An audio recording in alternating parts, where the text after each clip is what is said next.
Good morning, good afternoon, good evening, wherever you are in the world, a very warm welcome to Silver Tent TV. I'm your host, Siobhan A Riordan, along with my dog Elsa, who can occasionally join in, and we just go with it. The Silver Tent is a global online platform for women over 50. It's a place to come and be supported and nurtured by other women if you've got those dreams that are still yet to be fulfilled, if you've got those projects that you still want to get done. But it's also a place where we get to share our wisdom. Having lived many decades, we've built quite a bit of wisdom along the way, and Silver Tent's a lovely platform to share that. And it's with that in mind, I have the amazing and wonderful Joy Shallcross with us. A very good morning to you, Joy. Good morning, Siobhan. It's lovely to be here with you. Well, it's wonderful for you to join us because you have a particular story of womanhood that is often dismissed, or we describe, oh, I'm just, and that awful word that diminishes the power of who we really are. And you are a matriarch in your family. And today, we're going to explore what that means and why it's a role that we need to truly honour in the wisdom of women. So we were just talking about your timeline, and I think it's kind of good to, you and your husband are celebrating 34 years of marriage in February. Wow. Deep bow to you. Not many couples get that far, so deep bow to both of you that you've succeeded. So shall we begin there? When you met, we affectionately know him as the Green Man. When you met him, and those early years of that relationship. Yes. As you said, well, we haven't actually been married that long. We've been together as a couple that long. I think we celebrate our 33rd wedding anniversary in May next year, but we were living together as a couple for a year and a bit before we actually got married. But I brought two teenagers into the relationship from my first marriage, and added a little bit of fun and excitement to a new relationship. But my husband is a absolutely fantastic man, and he's been such a rock for me through the time that we've been together. So, because many people are dealing with I think it's called blended families, isn't it? But so just share with us a bit, how did you navigate that terrain of bringing two teenagers into a new relationship? What were some of the challenges and some of the solutions that you found? Yes, it wasn't easy, I have to say that. It was a lot harder than I was expecting it to be, because obviously every male is different, every father is different. My first husband wasn't a particularly good father to his children. It was more like having three children rather than being in a relationship of parenting. So of course the boys were the two teens that I took into the relationship with the Green Man were pretty,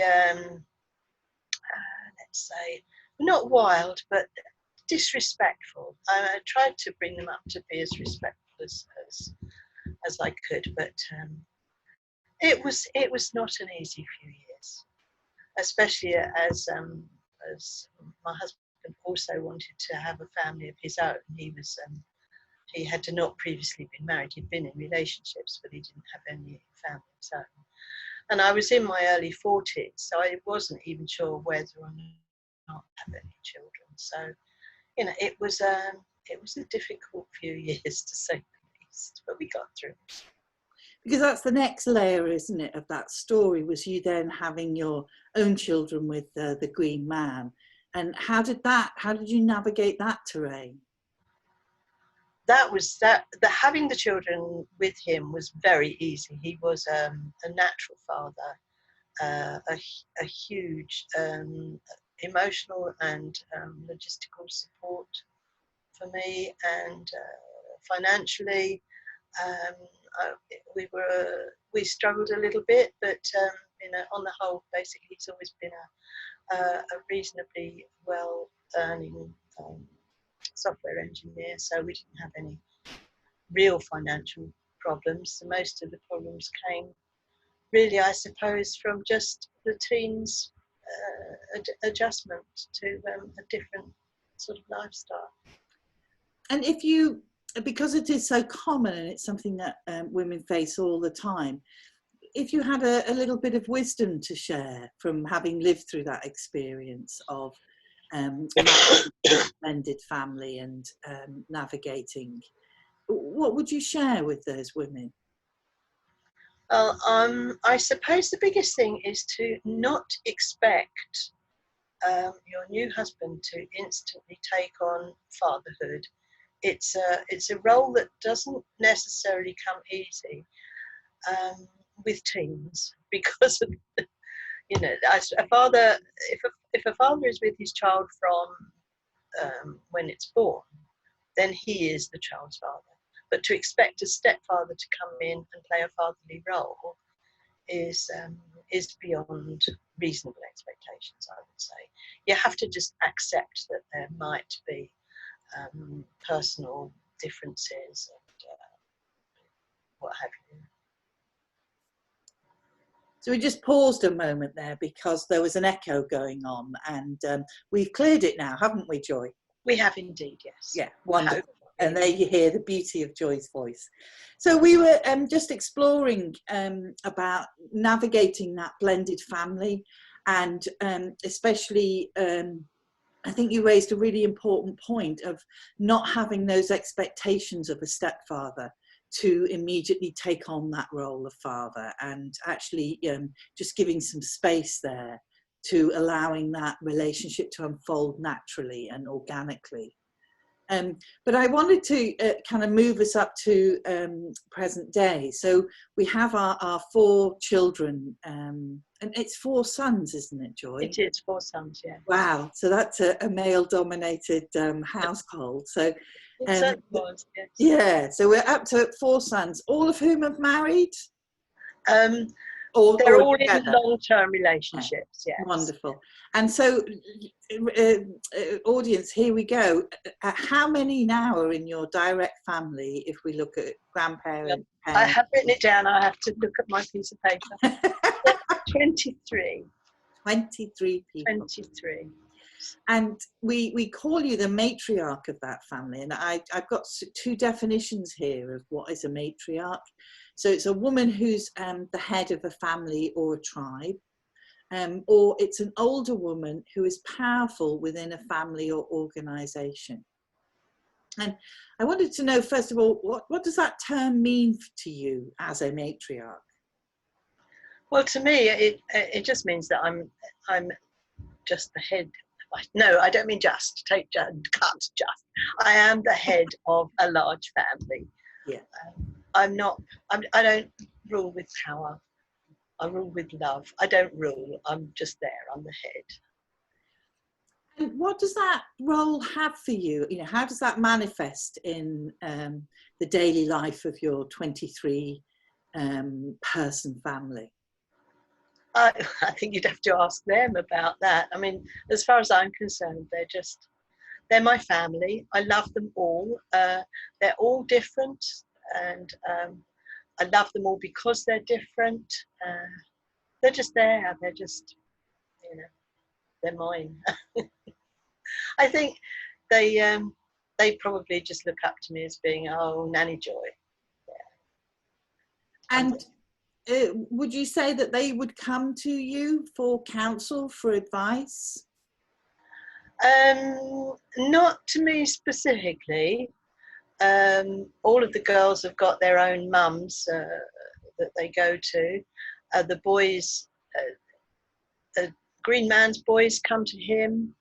The other 2 boys, I'm not sure. They certainly don't come to me for advice. No, they come to me. It's because I've commanded them to come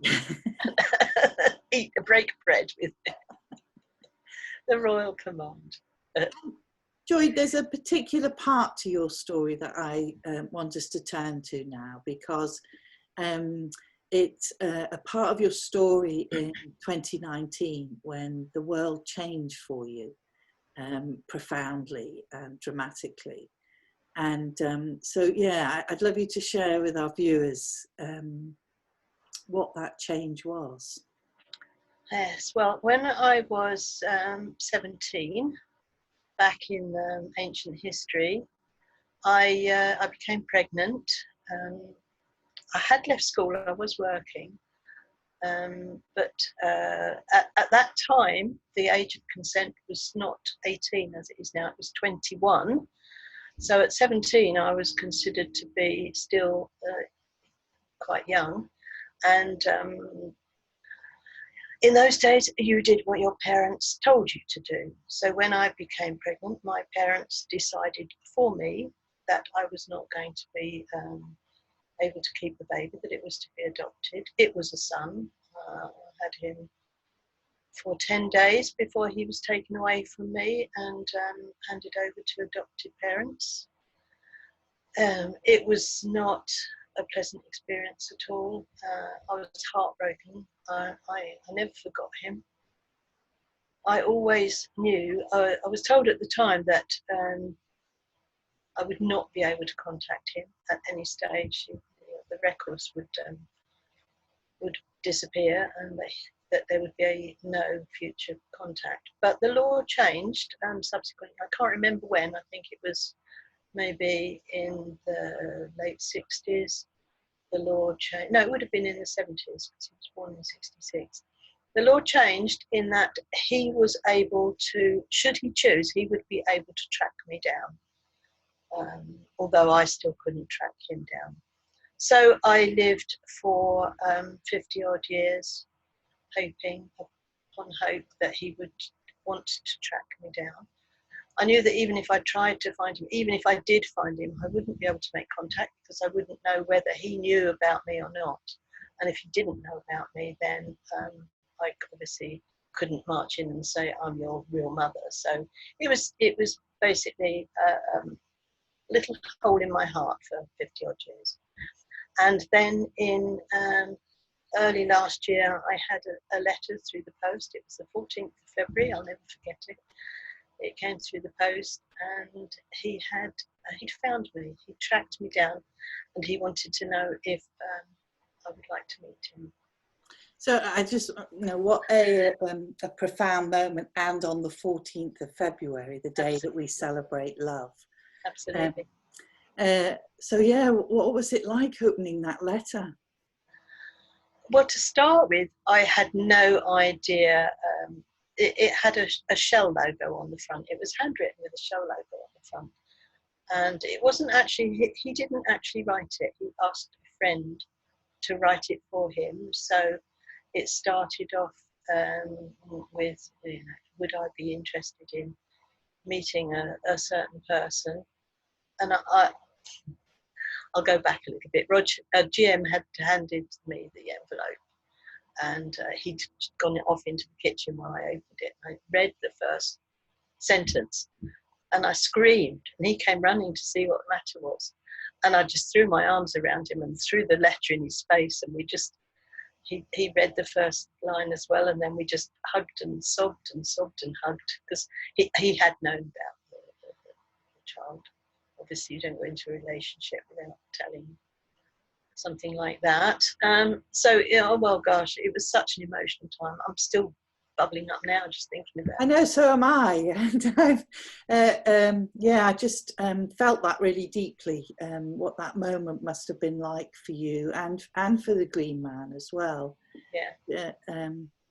So we're moving from 23 to 24, 25? No, he is the number 20. He's one of the 5 sons. Yeah, so he's 23, okay. So 23 now, yes. And so you met him. How did that go? Well, it was pretty emotional. I mean, I could tell, I'd seen photos of him because he had a Facebook profile, so I'd had a look at that, and he resembled my dad, very much resembled my dad.